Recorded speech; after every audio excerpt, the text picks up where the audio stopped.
तारिक फजल चौधरी साहब, आप क्योंकि वज़ीर पार्लिमानी अमूर हैं, तो जब कोई हुकूमत सोचती है इस किस्म के इकदाम के बारे में, तो पार्लिमानी अमूर का जो वज़ीर होता है वो तो ऑन बोर्ड होता है। तो मेरे सामने ये आइन का आर्टिकल 234 है, 234, जिसके तहत आप कह रहे हैं ना, आपके कुछ वज़रा कह रहे हैं जी ये तो एक आइनी अमल है, तो ये तो आइन में गुंजाइश मौजूद है। तो आइन में तो गुंजाइश मौजूद है, लेकिन 234 जो है वो ये भी कहता है कि जब आपने अगर लगा दिया गवर्नर राज किसी सूबे में, तो उसके बाद उसी सूबे की असम्बली से आपने 2 महीने के अंदर अंदर एंडोर्समेंट भी लेनी है। तो ये कैसे लेंगे आप?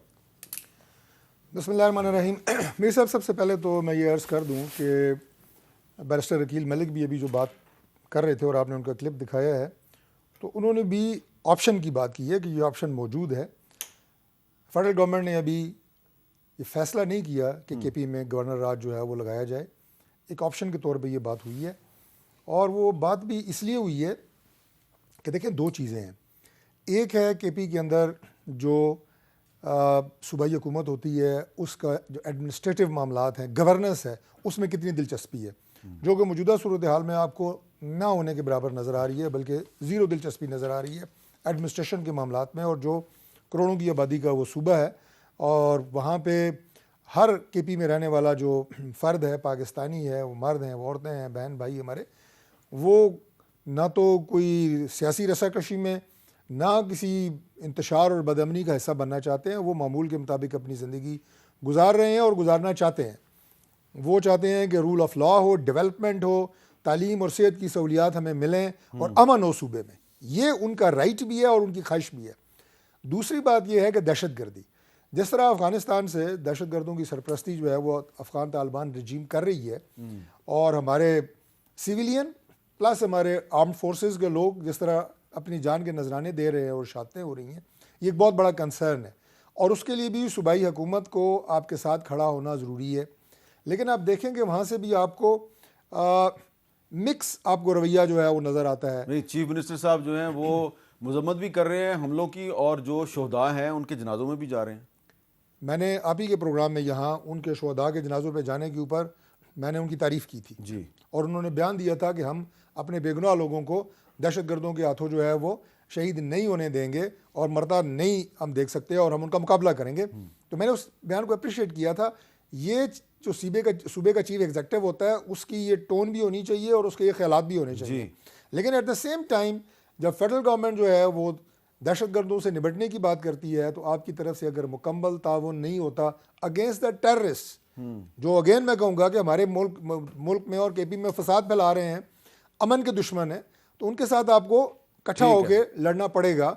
इसके लिए जो वज़ीर आला है उन्हें भी सोचना चाहिए और गवर्नमेंट को भी केपी को सोचना चाहिए कि ये मसला जो है, अगर वफाकी हुकूमत अपने तमाम तर रिसोर्सेज दे रही है, अफवाज पाकिस्तान मुकम्मल जोश और जज्बे के साथ लड़ रहे हैं, इंटेलिजेंस के इदारे लड़ रहे हैं, तो हमें इस बीमारी से और इस जो दहशत गर्दी है इसे जड़ से उखाड़ना है। तो उसके लिए अगर आपका मुकम्मल तावन नहीं होगा तो ये एक मुश्किल टास्क बन जाएगा। काम तो वफाकी हुकूमत ने फिर भी जारी रखना है। ठीक है। और बार बार जो कह रहे हैं जनाब ऑपरेशन, कोई नया ऑपरेशन इस अंदाज से केपी में नहीं हो रहा जिस तरह इससे पहले सवात में हुआ या इससे पहले ट्राइबल एरिया में हुआ। पाकिस्तान पीपल्स पार्टी जब गवर्नमेंट में थी, ये 2010-9-10 की मैं बात कर रहा हूँ। ये टारगेटेड ऑपरेशंस हैं जहाँ पे आपको इतला मिलती है, इंटेलिजेंस बेस्ड इंफॉर्मेशन होती है, वहाँ भी किए जाते हैं। और क्या जो ऑपरेशन कर रहे हैं हमारे जवान और अफसरान, क्या उन्हें शौक है?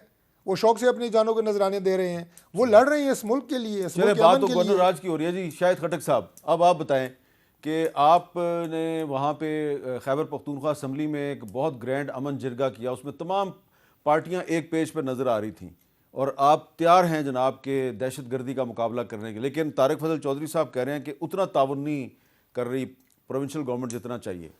बिस्मिल्लाहिर्रहमानिर्रहीम। मीर साहब, मैं आपके सवाल से पहले एक इशू के ऊपर मैं बगैर आपके सवाल पूछे उस पर बात करना चाहता हूँ। देखिए, इस वक्त इमरान खान साहब जो हैं उनको आइसोलेशन में रखा हुआ है। बुशरा बीबी जो खातून अव्वल है साबिका, उनको आइसोलेशन में रखा हुआ है और ना उनकी फैमिली से मुलाकात हो रही है, ना हमारे पॉलिटिकल लोगों से उनकी मुलाकात हो रही है और ना हमें कोई एक्सेस है वहाँ पे। और रही बात गवर्नर राज की, गवर्नर राज कोई भी नहीं लगा सकता खैबर पख्तूनख्वा में। इस वक्त अगर कोई हुकूमत जो इलेक्टेड है, जो अवाम के वोटों की ताकत के ज़रिए आई है, वो खैबर पख्तूनख्वा की है, नंबर 1। नंबर 2 ये कि हमारी तहरीक इंसाफ अल्हम्दुलिल्लाह खैबर पख्तूनख्वा बड़ी मजबूती के साथ एक दूसरे के साथ खड़ी है। अगर गवर्नर राज लगाना का किसी का शौक़ है तो पंजाब में लगाए, क्योंकि पंजाब में मरियम नवाज़ इस वक्त फार्म 47 के ज़रिए जाली मैंडेट के ज़रिए मुसल्लत शुदा है। अगर आपने गवर्नर राज इसलिए खैबर पख्तूनख्वा में लगाना है कि जो सुहेल अफरीदी की 1 महीने की परफॉर्मेंस है वो इनकी 45 साल कारकर्दगी से बेहतर है। ये पंजाब में हमें कोई पनागाह दिखा दें, इन्होंने ये कोई ऐसी एक्टिविटी दिखा दें जो सुहेल अफरीदी ने 1 महीने के अंदर की हो। स्कॉलरशिप का उसने अनाउंस कर दिया, स्टूडेंट्स को मिलना शुरू हो गए हैं। इसके अलावा गवर्नेंस का नया मॉडल जो है खैबर पख्तूनख्वा में वो इंट्रोड्यूस कर दिया है। इसी तरह सुहेल अफरीदी इतना काम, उसका स्टेमिना है, अल्लाह करे कि इससे बेहतर हो उसका स्टेमिना मजीद भी। 18-19 घंटे वो काम करने वाला लड़का है। हाँ, अडियाला में हमारा लीडर है, उसको क्या देना हक में रखा हुआ है, वहाँ पे जाके बैठना, अपने लीडर के लिए आना, ये चीफ मिनिस्टर साहब की अखलाकी भी जिम्मेदारी है, कौम भी चाहती है और उसका वो नुमाइंदा भी है। और इसके अलावा गवर्नर राज की ये बार बार जो है बात कर रहे हैं। फिर तो आप वो क्लिप भी मीर साहब चलाएं, या मैं मोबाइल से, मेरा है नहीं, मैं निकाल देता कि जब पाकिस्तान पीपल पार्टी ने इनके खिलाफ, जब शहबाज शरीफ मेरे ख्याल में चीफ मिनिस्टर थे, गवर्नर राज लगाया था, तो उस वक्त इनकी तकरीरें चलाएं ताकि कौम को पता लगे कम से कम कि जब गवर्नर राज आप लगाते हैं तो उस वक्त ये क्या फरमा रहे थे। उसके बाद फिर पीपल्स पार्टी ने 18वीं तरमीम करवाई इनके साथ। यस, मैं इसी तरफ आ रहा था। 18वीं तरमीम कराई कि इख्तियार जो है वो सूबे के पास होगा। देखिए मीर साहब, इन्होंने जो जुल्म किया, वफाकी हुकूमत ने, इनकी एजेंसीज ने, इनके इदारों ने, जो जरगा हुआ आप उसमें मौजूद थे। 17 पॉलिटिकल जमाती थी बशमूल इनकी मुस्लिम लीग नून की, और मुस्लिम लीग नून के एमपीए साहब जो है वो स्टेट सेक्रेटरी थे। यस, 15 पॉलिटिकल जमातों को हमने इनवाइट किया था और 2 जमातें अनइनवाइटेड आ गई थी। मतलब ये इंटरेस्ट लेवल था। वहाँ पे डिस्कस हुआ कि हमने अपने अमन की बहाली कैसे लानी है, हमने जो वहाँ पे दहशतगर्दी है उसका मुकाबला कैसा करना है। देखिए, हमारे दहशतगर्दों के साथ कोई ना हमदर्दी है, दहशतगर्दी का हम चाहते हैं कि इसका जड़ से खात्मा हो। हमारे तरीक़ेकार के ऊपर इख्तिलाफ है। हम चाहते हैं कि हमारे तरीक़ेकार को आप फॉलो करें। और ये बार बार चीफ मिनिस्टर साहब के हवाले से कह रहे हैं कि जी सुहेल अफरीदी को ऑपरेशन नहीं करते। आपने बुलाया कब है उसको? बुलाया उसको? क्या है जी, सिक्योरिटी के मामलात के ऊपर मीटिंग करते हैं, बैठते हैं, इसका आपके पास क्या हल है? वो जो पहले एक दफा बुलाया था वो नहीं जी, वो अफगान रिफ्यूजीज के हवाले से अफगान रिफ्यूजीज, वो सिक्योरिटी इश्यूज के ऊपर नहीं था। देखिए, अफगान रिफ्यूजीज के ऊपर भी हमारा बड़ा वाज़ेह मौक़िफ़ है। जिन लोगों को आपने 50 साल इधर रखा मीर साहब, उनको आप इस दरिंदगी के साथ दिखा लेंगे जो 40-45 साल इन्होंने गुजारा है। अगर आपने उनको अफगानिस्तान भेजना था तो इज्जत के साथ भेज देते। अच्छा, उनको लाने वाले कौन? जिन्होंने उनको लाया वही अब निकाल रहे हैं और फिर कहते हैं कि जी खैबर पख्तूनख्वा हुकूमत कॉपरेट नहीं करी। देखिए, इधर जो नस्ल जवान हुई अफगानिस्तान की, देखिए हमारा पड़ोसी मुल्क है।